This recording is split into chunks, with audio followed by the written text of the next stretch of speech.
ജയിലിൽ കഴിയുന്ന കോഴിക്കോട് ഫാറൂഖ് സ്വദേശി അബ്ദുൾ റഹീമിന്റെ മോചനം വൈകുന്നു. റിയാദ് ക്രിമിനൽ കോടതി കേസ് പരിഗണിക്കുന്നത് വീണ്ടും മാറ്റിവെച്ചു. 7ാം തവണയാണ് റഹീമിനെ മോചിപ്പിക്കണമെന്ന ഹർജി മാറ്റുന്നത്. ലിനറ്റ് വർഗീസിന്റെ വിശദാംശങ്ങളുമായി. ലിനറ്റ്, ഇപ്പോൾ 7ാം തവണയാണിതിപ്പോൾ ഈ കേസ് പരിഗണിക്കുന്നത് മാറ്റിവെക്കുന്നത്. ഈ അനിശ്ചിതാവസ്ഥ ഇങ്ങനെ തന്നെ തുടരുകയാണല്ലോ ലിനറ്റ്?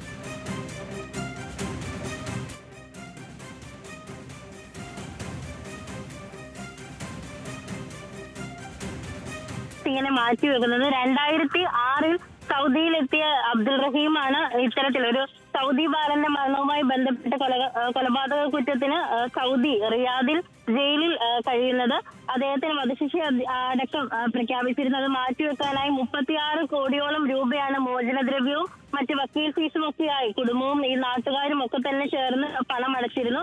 അതിനുശേഷം ഈ ജൂലൈ 2-ാം തീയതിയാണ് ഈ ഒരു വധശിക്ഷ റദ്ദാക്കിക്കൊണ്ടുള്ള ഒരു തീരുമാനത്തിലേക്ക് അവിടെയുള്ള സൗദി കോടതി, റിയാദ് കോടതി, ക്രിമിനൽ കോടതി വിധിച്ചിരിക്കുന്നത്. അതായത് ഈ ഒരു വധശിക്ഷ റദ്ദാക്കിയതിനു ശേഷം പിന്നീട് 7 തവണയാണ് ഈ കേസ് മാറ്റി വെച്ചിരിക്കുന്നത്. ഓരോ തവണയും വീട്ടുകാരും നാട്ടുകാരും വളരെയേറെ സൗദി ജയിലിൽ കഴിയുന്ന അബ്ദുൾ റഹീമിന്റെ മോചനമാണ് ഈ ഘട്ടത്തിലും വൈകുന്നത്. ഇന്നിപ്പോൾ വീണ്ടും ഈ ഹർജി പരിഗണിക്കുന്നത് മാറ്റിവെച്ചു എന്നുള്ളതാണ്. റിയാദ് കോടതി ഇന്ന് പരിഗണിക്കാനിരിക്കുകയായിരുന്നു. ആ ഘട്ടത്തിലാണ് വീണ്ടും ഈ കേസ് പരിഗണിക്കുന്നത് മാറ്റുന്നത്. ഇതിപ്പോൾ 7ാം തവണയാണ് ഇത്തരത്തിൽ ഈ കേസ് പരിഗണിക്കാൻ വേണ്ടി മാറ്റുന്നത് എന്നുള്ളതാണ്